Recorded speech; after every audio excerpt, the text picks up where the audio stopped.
rolling. Welcome to podcast episode number 6. So, we mentioned on our community tab that we have some new guests. Yep. So, you could probably notice the new guest already. Most people notice.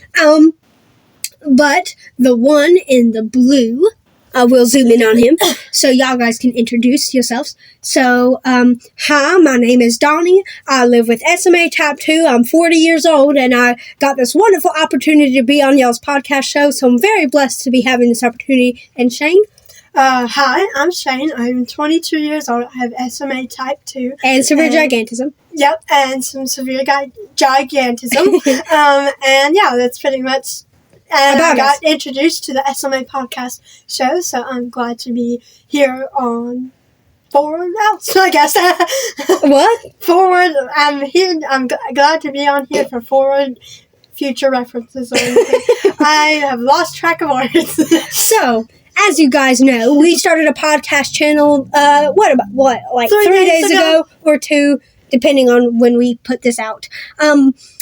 They finally came on podcast episode number 6. So how are y'all guys feeling about being on the first ever podcast on our YouTube channel? I feel kind of excited, really.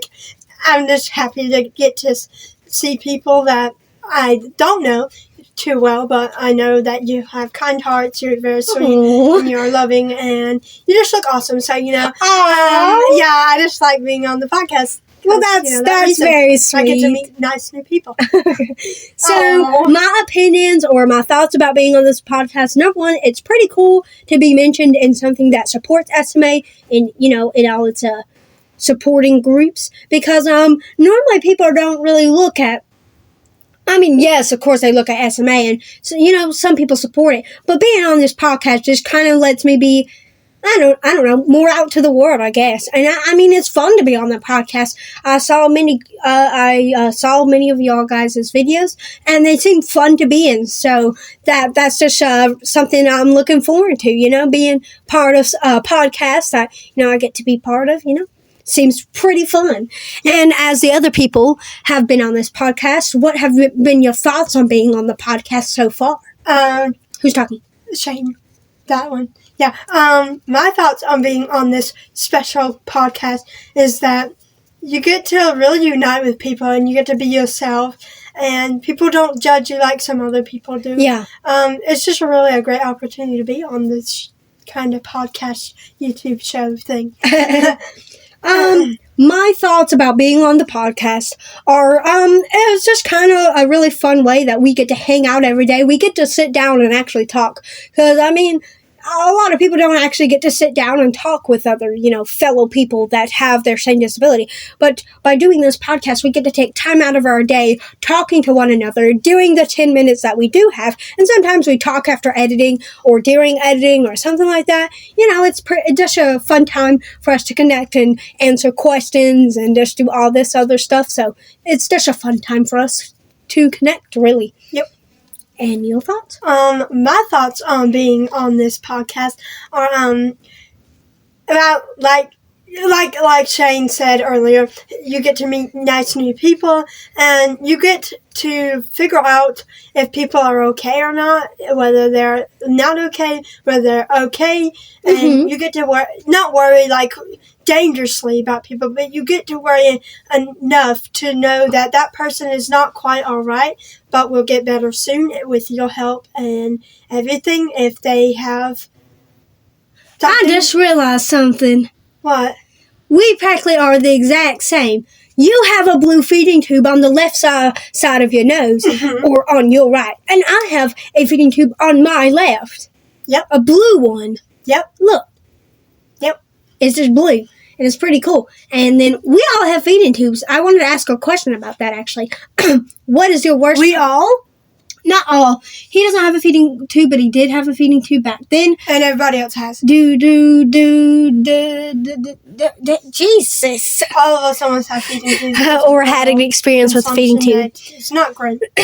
So, what is y'all's least favorite part about having a feeding tube? Oh boy. Who's talking?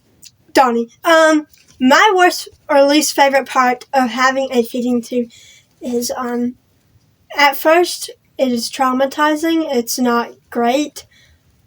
And you have to get used to a tube on your face. And it kind of really brings down your self-esteem in some way, as I was alright with it, but not the greatest with it. And it really came with its own challenges, having to set up the feeds and everything instead of just heating up a plate of food where you can easily eat. Yeah. And, I mean, I can still eat, but not to the greatest amounts at all, to a point it's super unhealthy. Because if I was just living off the calories I ate orally, it would not be a substantial amount, and I'd probably wind up dead. Yeah. My worst part about having a feeding tube is generally the sensory issues. I have autism along with SMA and a lot of other disabilities. Yep. But back then, when my parents or someone else of the crew was putting in my feeding tube, I used to bite them because how bad my sensory issues was. I hated the feeding tube. It was traumatizing. I didn't like the way it looked. I had every... Basically what I was saying. I just had a lot of issues with the feeding tube, and now I can kind of take it better, and I have my hearing aid on, so it makes it kind of look like it's connected. It's like a connected microphone. I'm joking. Anywho, that's just in your nose. Yeah, it's kind of just annoying to live with, kind of, because I now have to have a permanent feeding tube. I think I've been having a permanent feeding tube for at least a month. 3 weeks or a month. Probably even a month, to be honest. Imagine having it for like 11 months to 12 months. I used to have a feeding tube for more than 1 year. Because I remember at 16, I wasn't eating well at all. So keep in mind, before that, I was alternating feeding tubes. I would be off a feeding tube for a certain amount of years, then on a feeding tube for a certain amount of years. And then at 16, I had a feeding tube all the way until 19, and then 20 was the entire time lapse until 30. So I had a permanent feeding tube for about 10 years, but couldn't fill it because I was in a coma. And then now, since I can fill it, I guess it's not too bad. The more I got used to it, the more better it got, to be honest. I think the first week was the hardest because I didn't really like how it looked, but I'm getting more used to it now, and it's nothing wrong. At least for me now. Unless if they have to change it and I throw up, which the whole tube comes out, and my nose burns. So a burning, sliding tube out your nose is very fun. Ow. Very. But we're about 7 minutes into the podcast. Yeah. Oh my god. When you actually talk and just have fun, the time just goes so fast. Literally so fast. Showing you how great people we are. But yeah, I mean, honestly, it's just kind of like how the feeding tubes are. I mean, everyone has their own different experience with the feeding tube, but for some reason, I think we've all had the same experience. Probably not. Sorry. Probably not the same experiences, as I'm much younger than y'all. Because I'm only 22 years old. And I had a permanent feeding tube when I was 3. So I'm 19 years ongoing with a permanent feeding tube. Wow, I think that's longer than I got a permanent feeding tube when I was 38. I'm 53. So once I hit 58 years old, it'll be 20 years. Oh, that's nothing. Having it longer than me. That's nothing. I've been having a permanent feeding tube since 1. And that's 39. I've been having a permanent feeding tube for 39 years. Oh, excuse me. And I'm younger than Dog. That's scary. My longest stretch was 10 years. I mean, I switched. Mine was 30 years, and mine's 30, and I'm 30. Yep.